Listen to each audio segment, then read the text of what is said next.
This is a barefoot horse with a well-developed foot. The equivalent for a human being is this. Make sense? Okay. I had a lot of farriers telling me, but sir, how come you don't put shoes on horses? You wear shoes yourself. Yeah. I'm like, I heard that for a really long time. I'm like, sorry. If I'm not comfortable enough going barefoot, I wear something like this.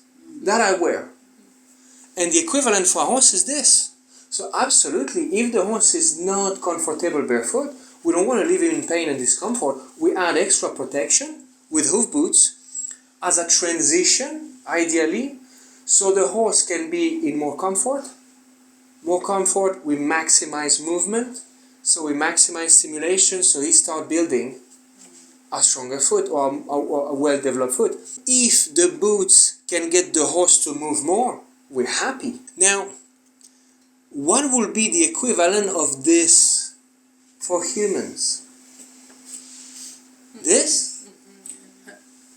So a boot is extra protection, but it's still flexible. It's strong, but it's still flexible. So it's going to affect proprioception, so the way the horse feels the ground. It's going to be a little bit heavier on the hoof at the extremity of the limb. So I would not ideally put hoof boots on any horse, only if needed. But the good thing about hoof boots is that all the natural, healthy development, everything that is happening to the hoof that we've described from chapter 1 is still happening. With this, none of it is possible. None of it. Because when a horse lands on the ground, shock absorption, we have distortion, we have expansion, we have stimulation of the blood flow. Once you put a piece of rigid steel on it, none of it is possible.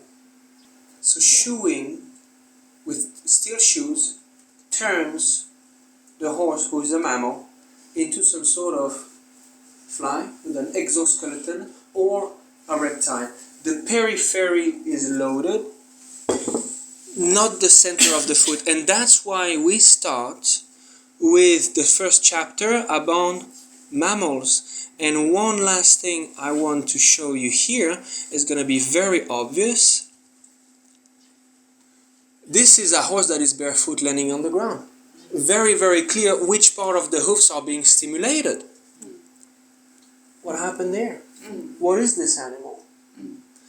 The whole center of the foot is lifted off the ground, the periphery is loaded, the nail is loaded.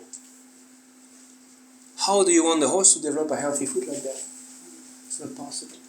Would you wear the shoes from like 1,000 years ago just because you were walking down at the beginning of the spring a gravel road barefoot for the first time? You would be like, no, I'm gonna build that strong, flexible, tough foot, so then I can cope with what is being asked of me.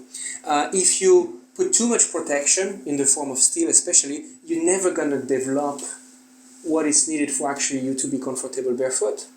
And it has been proven almost 2 centuries ago already that if you put steel shoes on a horse without brakes, so what we call back-to-back shoeing, you have a lack of development of the back of the foot over a period of 6 months. It's worse after a year, it's worse after 2. You turn something that should be round into something that looks like an olive. I took off that one 2 days ago.